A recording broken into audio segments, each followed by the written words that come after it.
पालकमंत्री जयकुमार गोरे यांच्या अध्यक्षतेखाली पहिलीच जिल्हा नियोजन समितीची बैठक झाली। जयकुमार गोरे यांनी आपली छाप टाकली, त्यामुळे या कडक पालकमंत्र्यांची कार्यपद्धती पाहून कामचुकार अधिकाऱ्यांना धडकी भरली आहे। पण सोलापूर जिल्हा परिषदेच्या प्राथमिक शिक्षण विभागाने अख्ख्या जिल्हा नियोजन समितीला अनखुद्द पालकमंत्री जयकुमार गोरे यांना मामा बनवल्याचे समोर आले आहे। प्राथमिक शिक्षण विभागाच्या सुमारे 3.5 कोटींच्या प्रशासकीय मान्यता देण्यात बनवाबनवी करण्यात आली आहे। शाळा खोल्या दुरुस्तीच्या याद्या घेऊन अनेक महिने प्रलंबित ठेवण्यात आल्या होत्या। प्राथमिक शिक्षण विभागाच्या शाळा खोल्या दुरुस्तीच्या प्रशासकीय मान्यतेची फाईल 13 जानेवारी 2024 रोजी सही केल्याचे पत्र पाहायला मिळते, परंतु जिल्हा नियोजन समितीची बैठक 30 जानेवारी रोजी झाली। 28 आणि 29 जानेवारी दरम्यान अनेकांच्या शाळा खोल्या दुरुस्तीचे प्रस्ताव घेऊन ही यादी तयार करण्यात आली आणि जिल्हा नियोजन समितीच्या बैठकीच्या आदल्या दिवशी या प्रशासकीय मान्यता तयार झाल्या। या मान्यतेच्या फाईलवर 13 जानेवारीची तारीख दाखवण्यात आली। केवळ पालकमंत्री आणि आमदारांची दिशाभूल करण्याचा प्रयत्न प्राथमिक शिक्षण विभागाने केला आहे, असे यावरून स्पष्ट होते।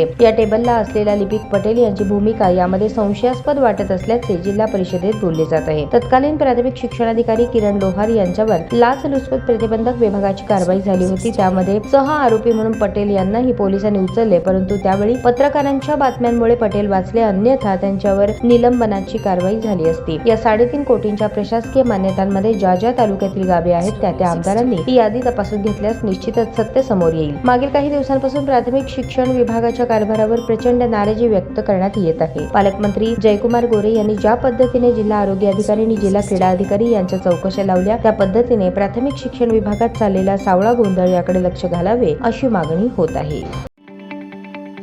ताज्या बातम्या पाहण्यासाठी प्राईम महाराष्ट्र न्यूज चॅनलला सबस्क्राईब करा।